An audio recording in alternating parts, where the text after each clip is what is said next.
नमस्कार, रेशूज क्राफ्टी लाईफमध्ये आपल्या सर्वांचे खूप खूप मनापासून स्वागत. आज आपण प्लास्टिकच्या बाटलीचा या टोपणाचा आपल्याला किती उपयोग होतो हे पाहणार आहोत. तर त्यासाठी इथे मी प्लास्टिकच्या बाटलीचं टोपण घेतलेलं आहे आणि हे पहा, इथे मी लसूण घेतलेलं आहे, म्हणजे लसणाच्या पाकळ्या घेतलेल्या आहेत. तर लसूण सोलताना पहा, जो असा तोंडाचा भाग असतो तो खूप कडक असतो, काढताना नखांना सुद्धा दुखतं किंवा सुरीने जरी काढायचं म्हटलं तरी हाताला लागण्याची शक्यता असते. तर हे बाटलीचं टोपण पहा, साईडला असं रेषा रेषांचं डिझाईन असलेलं शक्यतो टोपण घ्यायचं व हे टोपण या लसणाच्या कडक भागावरती थोडंसं घासायचं आणि बघू शकताय अगदी पटकन व सहज असा हा लसूण सोलला जातो. तर अशा पद्धतीने या टोपणाचा वापर करून काही वेळातच आपण कितीही लसूण असला तरी सहज आणि पटकन असं सोलू शकतो, तेही हात न दुखवता. तर बघू शकता इथे मी अशा प्रकारे लसूण सोलून घेतलेला आहे. तर या बाटलीच्या टोपणाचा आपण अजून दुसरा वापर बघूया. तर घरी आपल्याकडे असं एखादं कापड शिल्लक असतंच, मग ते ड्रेसचं असो किंवा इतर कशाचं. तर हे असं कापड घ्यायचं आणि हे पहा, हे अशा बाटलीच्या टोपणावरती टाकायचं. त्यानंतर अशा पद्धतीने त्याला गुंडाळून घ्यायचं, म्हणजे कवर करून घ्यायचं आणि बघू शकताय तर असं हे मी घेतलेलं आहे आणि त्यानंतर आपल्याला इथे हे दोऱ्याने बांधून टाकायचं आहे. तर त्यानंतर कात्रीने हे आपण कट करून घेतलेलं आहे आणि बघू शकता हे अशा प्रकारचं हे टोपण तयार झालेलं आहे. त्यानंतर एक पुठ्ठा घ्यायचा व कर्कटकने असं बाटलीच्या टोपणाचं माप घ्यायचं व या पुठ्ठ्यावरती एक असं सर्कल काढायचं, म्हणजे हे बाटलीच्या टोपणाच्या दुप्पट गोल तयार होतो. त्यानंतर असं हे आपण कात्रीने असं सर्कल कापून घेऊया, म्हणजे इथे आपल्याला असा गोल पुठ्ठा मिळेल. तर पुन्हा कर्कटकने याचं माप घ्यायचं आणि कापडावरती पुठ्ठ्याच्या डबल असा सर्कल काढायचा आहे. तर बघू शकताय हे कापडाचं सर्कल तयार झालेलं आहे.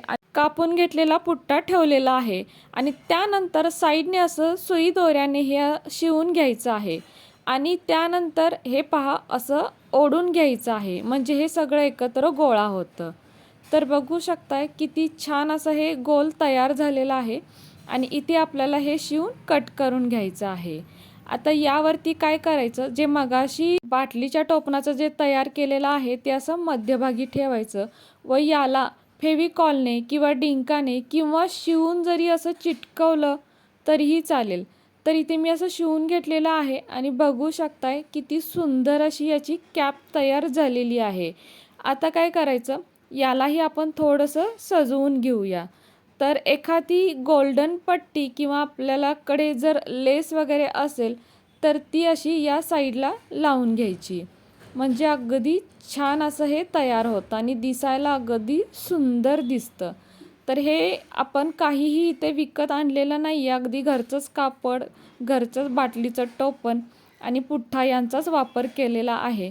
तर हे पहा किती सुंदर अशी ही हॅट तयार झालेली आहे आणि ही हॅट आपण एखाद्या, म्हणजे जी आपली क्लिप असते केसांना लावायची त्यावरती चिटकवू शकतो किंवा एखादा जर बेल्ट असेल आपल्याकडे तर त्यावरती सुद्धा आपण चिटकवू शकतो. तर हे पहा, आता मी ही क्लिप घेतलेली आहे आणि यावरती मी हे फेविकॉलने चिटकवत आहे. तुम्हाला हवं तर इथे तुम्ही शिवू शकताय किंवा फेविक्विकचा सुद्धा वापर करू शकता, म्हणजे अगदी पटकन चिकटलं जाईल.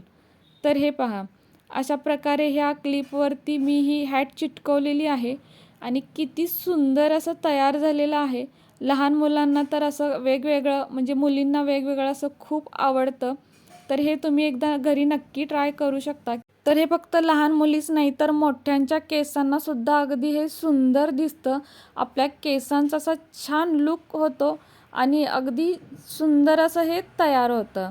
तर बघू शकताय इथे मी असं किती छान अशी क्लिप बनवलेली आहे आणि तुम्ही एकदा खरंच नक्की ट्राय करा आणि मला कमेंट करून आवर्जून कळवा की तुम्हाला ही हॅट कशी वाटली. तर इथे हे पहा अशा प्रकारे बेल्टवर चिटकवून जरी आपण लावलं तरीही ते खूप छान दिसतं किंवा या प्रकारे केसांना जरी लावलं तरी बघू शकता आपल्या केस अजूनच सुंदर वाटतात या लुकमुळे. तर फ्रेंड्स, कसा वाटला तुम्हाला आजचा व्हिडिओ जरी तुम्हाला थोडा जरी आवडला असेल तर आपल्या व्हिडिओला एक लाईक नक्कीच करा. नवीन असाल तर आपल्या चॅनलला नक्कीच सबस्क्राईब करा, सोबत बेल आयकॉन प्रेस करा, म्हणजेच मी बनवलेले असेच नवनवीन व्हिडिओ सर्वात आधी तुम्हाला मिळतील. आता पुन्हा भेटू अशाच एका नवीन व्हिडिओ सोबत.